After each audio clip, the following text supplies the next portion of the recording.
ರಾಧಾ ಸುರಭಿ ಗೋಮಂದಿರ ರಾಷ್ಟ್ರೀಯ ಗೋಸೇವಾ ಸಂಸ್ಥಾನ ಮತ್ತು ಗೋಸೇವಾ ಗತಿವಿಧಿ ಕರ್ನಾಟಕ ಇವರ ಸಂಯುಕ್ತ ಆಶ್ರಯದಲ್ಲಿ ಅಕ್ಟೋಬರ್ 26ರಿಂದ ನವೆಂಬರ್ 3ರವರೆಗೆ ಬಂಟ್ವಾಳ ತಾಲೂಕು ಪುದುಗ್ರಾಮದ ಬ್ರಹ್ಮಗಿರಿ ಗೋವಿನ ತೋಟದಲ್ಲಿ ಭಕ್ತಿಭೂಷಣ್ ದಾಸ್ ಪ್ರಭುಜಿಯವರ ನೇತೃತ್ವದಲ್ಲಿ ಗೋ ನವರಾತ್ರಿ ಉತ್ಸವ ನಡೆಯಲಿದ್ದು ಅದರ ಅಂಗವಾಗಿ ತಾಲೂಕಿನಾದ್ಯಂತ ಆಯೋಜಿಸಲಾದ ಸಂಚಾರ ಹೊರಟಿರುವ ಗೋರಥ ಯಾತ್ರೆಯನ್ನು ಪುಣಚದಲ್ಲಿ ಸ್ವಾಗತಿಸಲಾಯಿತು. ಪುಣಚ ಪ್ರಾಥಮಿಕ ವ್ಯವಸಾಯ ಸೇವಾ ಸಹಕಾರ ಸಂಘದ ಮುಂಭಾಗದಲ್ಲಿ ರಥಯಾತ್ರೆಗೆ ಸ್ವಾಗತ ಕೋರಲಾಯಿತು. ರಥಯಾತ್ರೆ ಸ್ವಾಗತಿಸಿ ಮಾತನಾಡಿದ ಕ್ಯಾಂಪ್ಕೋ ಸಹಕಾರಿ ಸಂಸ್ಥೆಯ ನಿರ್ದೇಶಕ ಸತೀಶ್ ಚಂದ್ರ ಎಸ್ಆರ್ ಮಾತನಾಡಿ, ಭಾರತೀಯತೆ ಮತ್ತು ಗೋಮಾತೆ ಒಂದಕ್ಕೊಂದು ಅವಿನಾಭಾವ ಸಂಬಂಧ ಹೊಂದಿದೆ. ಗೋಮಾತೆ ಗೋ ಸಂಸ್ಕೃತಿ ಉಳಿದರೆ ಮಾತ್ರ ದೇಶ ಸಮೃದ್ಧತೆ ಪಡೆದಿತ್ತು ಅಂತ ಹೇಳಿದರು.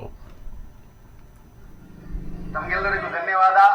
ನಮ್ಮ ರಾಧಾ ಸುರಭಿ ಗೋಮಂದಿರ ರಾಷ್ಟ್ರೀಯ ಗೋಸೇವಾ ಸಂಸ್ಥಾನ ಮತ್ತು ಗೋಸೇವಾ ಗತಿವಿಧಿ ರಥಯಾತ್ರೆ ಇಲ್ಲಿ ಬಂದು ಸಂಪನ್ನ ಆಗಿದೆ. ಪುಣಚ ಪ್ರಾಥಮಿಕ ವ್ಯವಸಾಯ ಸೇವಾ ಸಹಕಾರಿ ಸಂಘ ಇದಕ್ಕೆ ನಮ್ಮ ಎಲ್ಲ ಟೀಮಿನ ಪರವಾಗಿ ಧನ್ಯವಾದ. ಆದರೆ ಸಾಧ್ಯಷ್ಟು ನಮ್ಮೊಟ್ಟಿಗೆ ಬನ್ನಿ.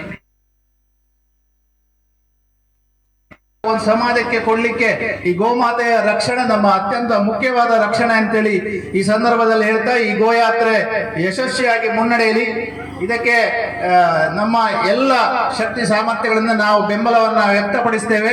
ಖಾಲಿ ಬಾಯಲ್ಲಿ ಬೆಂಬಲ ಮಾತ್ರ ಅಲ್ಲ, ನಾವೆಲ್ಲರೂ ಮನೆಗಳಲ್ಲಿ ಕೂಡ ಗೋವನ್ನ ಸಾಕುವುದರ ಮುಖಾಂತರ, ನಮ್ಮ ಮಕ್ಕಳಿಗೆ ಕಲಿಸುವುದರ ಮುಖಾಂತರ, ಹಾಲು ಕರೀಲಿಕ್ಕೆ ಕೂಡ ಕಲಿಸುವುದರ ಮುಖಾಂತರ, ಅದಕ್ಕೆ ತಿನ್ಲಿಕ್ಕೆ ಹಾಕ್ಲಿಕ್ಕೆ ಕೂಡ ಕಲಿಸುವುದರ ಮುಖಾಂತರ ಗುರುಕುಲದಲ್ಲಿ ಹೇಗೆ ಶಿಕ್ಷಣ ಪ್ರಾರಂಭ ಆಗ್ತದ, ಗೋಮಾತೆಗೆ ರಕ್ಷಣೆ ಸಿಗಬೇಕು, ಗೋಮಾತೆಯನ್ನ ನಾವು ಸಾಕಬೇಕು, ಗೋಮಾತೆಯನ್ನ ಭಗವಂತನ ಸ್ವರೂಪದಲ್ಲಿ ನಾವು ಇದನ್ನು ಬೆಳೆಸಬೇಕು. ಅದರ ಮುಖಾಂತರ ಈ ದೇಶದ ಮಣ್ಣು, ಈ ದೇಶದ ಆರೋಗ್ಯ, ಈ ದೇಶದ ಸಂಸ್ಕೃತಿ ಎಲ್ಲವೂ ಉಳಿಬೇಕು ಮತ್ತೆ ಬೆಳೆಸಬೇಕು. ಮತ್ತೆ ಜಗತ್ತಿಗೆ ನಾವು ಒಂದು ಜಗದ್ಗುರು ಆಗ್ಬೇಕಿದ್ರೆ ನಮ್ಮ ಆರೋಗ್ಯ ಭಾರಿ ಮುಖ್ಯ.